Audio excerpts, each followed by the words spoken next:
Christmas is the vein of my existence. Every December 25th, these ghosts force me to manage in a new country for a club that is bottom of the table. Last year, I, Ebenezer Chrooge, managed in South Africa for Swallows, and after 100 days, we were relegated, I was sacked, and the existence of the club got swallowed up.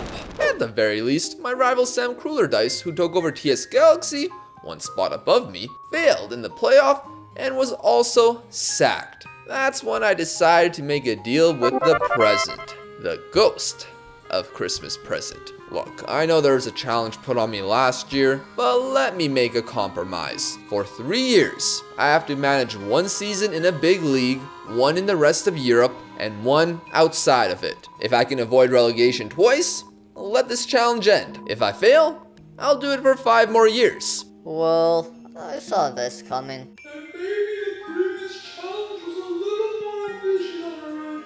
We'll accept, but where shall you go this year?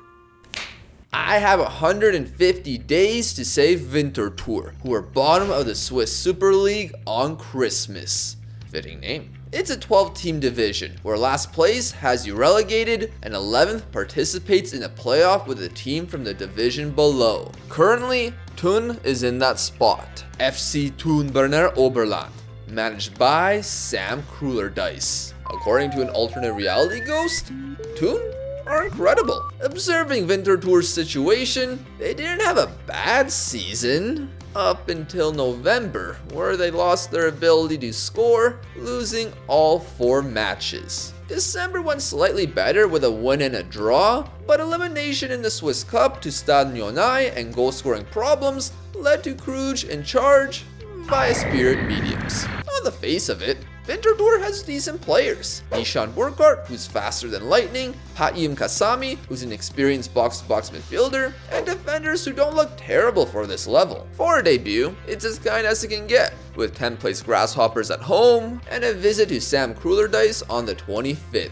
Inspired by the school of Warnock, can we avoid relegation? It begins early, as after Kasami's delivery isn't successful, the ball returns to him, where he brilliantly strikes the ball for the opener. Less than 20 minutes later, we stayed on the front foot, where clearance went to Kasami, who nods it to the striker, as he neatly lays it off to Schneider for a 2-0 advantage. Schneider is considered the best player at the club, and who can argue with that volley? Grasshoppers did find a response in the second half with poor marking from our left back, but it wouldn't be enough. Our Swiss career is off to a good start, and so would Dice's, going 1-0 up. Sadly for him, Lugano's Gergic did well to find Cassano for an equalizer, and when his teammate got tripped up, he converted the penalty to hand Dice the L, which has his side drop into 12th. Interacting with him for the first time in a while, I felt a little cocky shaking his hand. I still don't know why he's here in Switzerland, but if he's my obstacle to get out of this curse, so be it. Outside of a turn free kick early on, the real action began close to the 20th minute, where we actually make more than one pass out of the back, but once it gets to Burkhardt, he sprints into the box, where he finds Schneider alone for the lead. Then a near repeat of my debut, where a corner is cleared, and instead of returning it to the taker, Schneider finds Sidler on the opposite side to double our advantage. Yet Dice had a smile on his face. How could he be so happy? He's about to lose 2 games in a row, and I'm going to avoid relegation easily. Dice, though, comes from the school of Big Sam, and not only does he love a good sausage roll, or cucumber, he loves a direct pass, and a few of those led his side back into the match. My smile faded quickly, because Dice's team only needed 2 passes to find the equalizer. The planned bowling night I imagined wouldn't be happening, as our left back in consecutive fixtures would make himself look like a fool. Questionable by the keeper as well. We showed nothing, and completely bottled it. Sidler, I don't care that you scored a nice goal. Can you at least learn how to defend? That's us back into last place with some familiar teams up next. After 2009, the Swiss Super League could be split into two eras, the Bright Basel Barrage and Young Boys. Why do they keep appearing? While their European adventure didn't go past January, on paper, they're the two strongest in the division and our next two opponents. Visiting the ladder first, a lot of defending is expected. But when we win the ball in the 25th minute, the guys make several short passes, leading to one-touch build-up towards Burkhardt, who slots it in.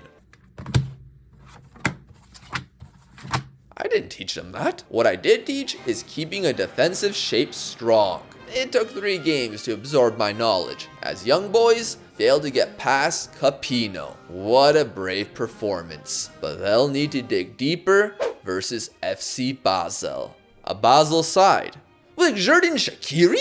How can we deal with him? Oh, he's not on the pitch. It still didn't stop Basel from finding an early opener. I think an 8-year-old would be able to deal with that. However, the strategy of getting Burkhardt into the box is better than most ideas I have, as he again finds Schneider open for the equalizer. With it snowing in Winterthur, I wonder if that provides a boost, as just before the half-hour mark, Boos receives it at the top of the box and launches a missile into the net. That must have felt good for the former academy player. Winterthur kept up with Basel for the rest of the match to hold them off for another victory. 9 points in our first 4 games versus Krullerdice's 4 points had us surpass him and Grasshoppers, who hadn't earned a single point. A draw away to FC Sion afterwards kept us comfortably in 10th. Unfortunately, maintaining defensive solidity is difficult, with Lugano and Zurich both outdoing our offense. What seemed to be a comfortable route to survival began to tighten. March began with us on the verge of a 3rd straight defeat.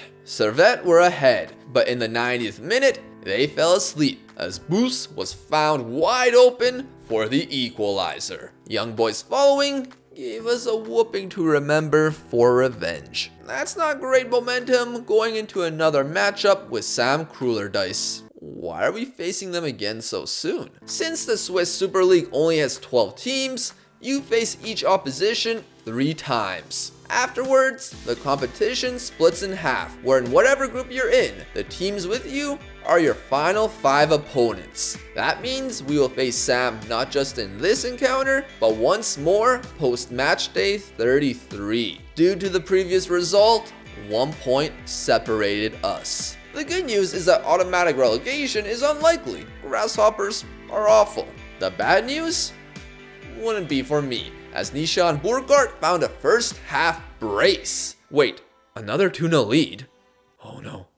Why is he grinning? 56th minute, and Thun gets one back. However, we remain resolute for the remainder of the 90, but there is still added time. In the 93rd minute, it's the weakness of our left side. We apply no pressure, as Ibai finds the equalizer. Damn you, Krullerdice. At least Grasshoppers were next, with us scoring 2 goals in the first 7 minutes. The aim remains to avoid the relegation playoff. In the next fixture, we drew Luzern, and thanks to Thun being unable to win games, we are 4 points above them. Lausanne in April seemed to have killed that momentum, going 2-0 up, but we quickly turned it around and were level at the break.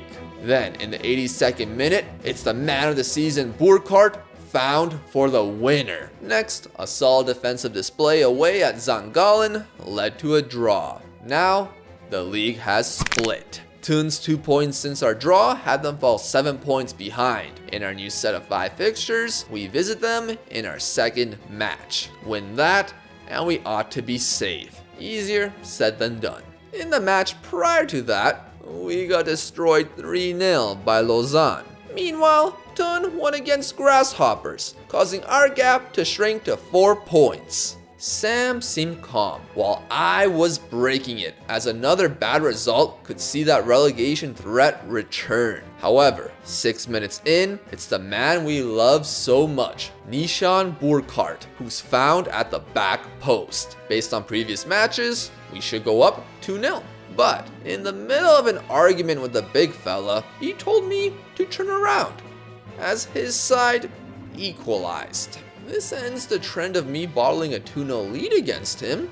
Should I be happy or worried? A 28th minute free kick would answer with the former. Sam Dice's smile began to fade, as not long later, his striker missed a one-on-one. Fast forwarding to the 90th minute, Tun managed to get out of their corner into midfield, where a long ball is sent over our defenders, and this time, they equalize. We have collapsed again. Hold it, there's a VAR review, and the referee is told to disallow it. We finally defeated Sam Dice and go 7 points ahead. In the final 3 games, Tun only found 4 points, which means we survive, and Sam has to go to the relegation playoff.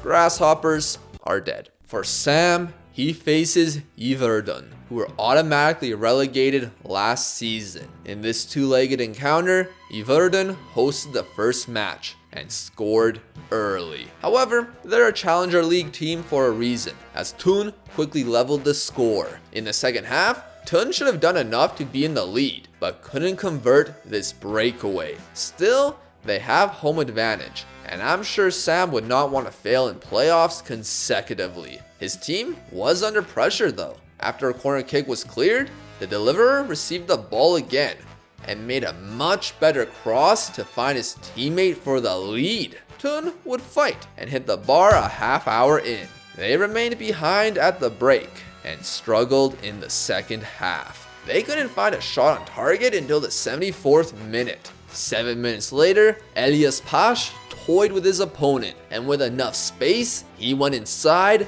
and blasted the ball into the net. 3-1 on aggregate, as Tun had been relegated from the Swiss Super League. Sam Dice has been relegated again. He immediately left the stadium and quit before he could get sacked. That's one relegation avoided. Where will we go next?